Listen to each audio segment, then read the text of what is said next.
যে হামলা সংগঠিত হয়েছে ঢাকা বিশ্ববিদ্যালয় সাংবাদিক সমিতির সাংবাদিকদের উপর, সেটি তীব্র নিন্দা জানিয়ে আমি আমার বক্তব্য শুরু করছি।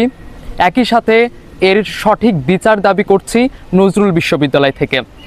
আমরা যদি চিন্তা করি যে ছাত্র রাজনীতি কাদের জন্য, ছাত্র রাজনীতি ছাত্রদের কল্যাণে হবে, রাজনীতি কাদের জন্য, জনগণের কল্যাণের জন্য হবে। সেই কল্যাণ সাধিত করবে যারা রাজনৈতিক নেতারা আছেন তারা, সাংবাদিকরা সেটিই তুলে ধরবে।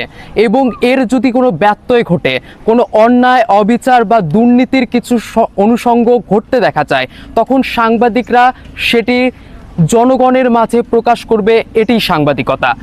সেই সাংবাদিকতায় যখন কারো উপর হামলা হয়, কারো উপর মামলা হয়, কেউ যখন বাড়িতে থাকতে পারে না, সেটি আমাদের জন্য একটি শঙ্কার বিষয় হয়ে দাঁড়ায়।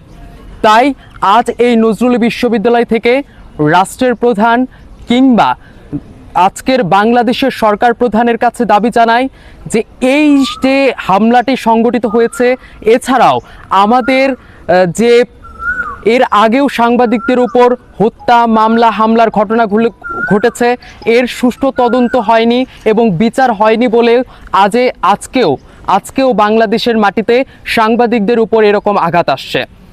সে কারণে দাবি জানাই যে সঠিক বিচার তদন্ত হোক এবং দৃষ্টান্তমূলক শাস্তি হোক।